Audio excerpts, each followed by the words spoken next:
Kemudian beliau mengatakan bahwa rukun yang kedua adalah wukuf di Arafah.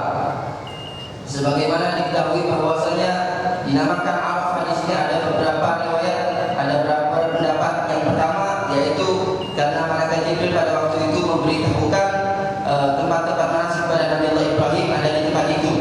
Ada pula yang mengatakan bahwasanya Arafah disebut dengan Arafah karena itu ada tempat pertemuan di mana Nabi Allah Adam alaihissalam berjumpa setelah terpisah selama beberapa tahun dengan Ummina Hawa ketika diturunkan di atas muka bumi ini. Adapun waktu pelaksanaan daripada wukuf di Arafah ini dimulakan mulai zawal tergelincirnya matahari pada hari ke-9 daripada bulan Dzulhijjah atau ketika masuknya waktu zuhur hingga sampai terbitnya fajar pada hari ke-10 daripada tanggal 10 daripada bulan Dzulhijjah. Dan disunahkan kita untuk menggabungkan antara siang dan malam hari.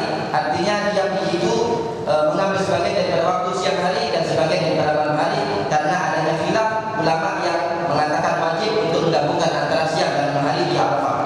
Adapun pendapat yang lainnya bahwasanya wukuf di Arafah ini boleh dilaksanakan walaupun hanya sebentar saja, walaupun hanya melewati saja. Bahkan Al-Imam Syibromus mengatakan walaupun dengan kita mengendarai kendaraan pesawat terbang di atasnya cukup, dengan kita walaupun dalam keadaan tertidur untuk melaksanakan daripada wukuf di Arafah tersebut. Dan hendaknya ketika kita melaksanakan wukuf di Arafah memperbanyak daripada doa-doa, dan kita hendaknya meyakini bahwa Allah Subhanahu wa taala senantiasa mengabulkan doa kita dan mengampunkan bagi orang-orang yang wukuf berada di Arafah. Disebutkan bahwasanya barang siapa yang dia melaksanakan wukuf di Arafah sedangkan dia menyangka bahwa dosa-dosanya tidak diampunkan oleh Allah Subhanahu wa taala pada saat itu, maka dia telah melakukan satu dosa besar.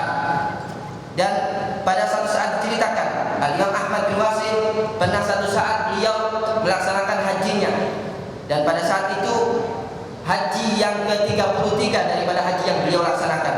Ketika beliau melaksanakan wukuf di Arafah dan melihat banyaknya manusia yang berdoa kepada Allah Subhanahu wa taala dan menangis kepada Allah, bertadarruk kepada Allah Subhanahu wa taala, beliau mengangkat tangan dan memohon kepada Allah Subhanahu wa taala, "Wahai ya Allah, aku telah berhaji sebanyak 33 kali haji.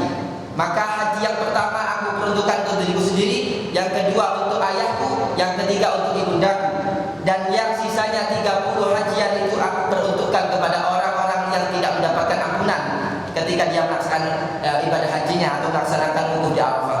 Maka malam harinya ketika beliau tertidur, beliau bermimpi ada seruan yang mengatakan, "Wahai Ibnu Munkadir, apakah engkau akan berbuat dermawan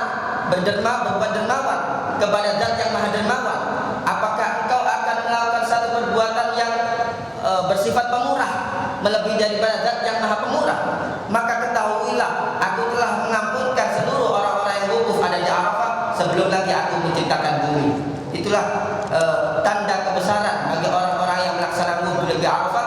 Maka hendaknya orang-orang yang melakukan wukuf tersebut merasakan kebesaran tersebut dan betul-betul memohon kepada Allah Subhanahu wa taala dan meyakini bahwa Allah pasti akan mengampuni daripada dosa-dosanya.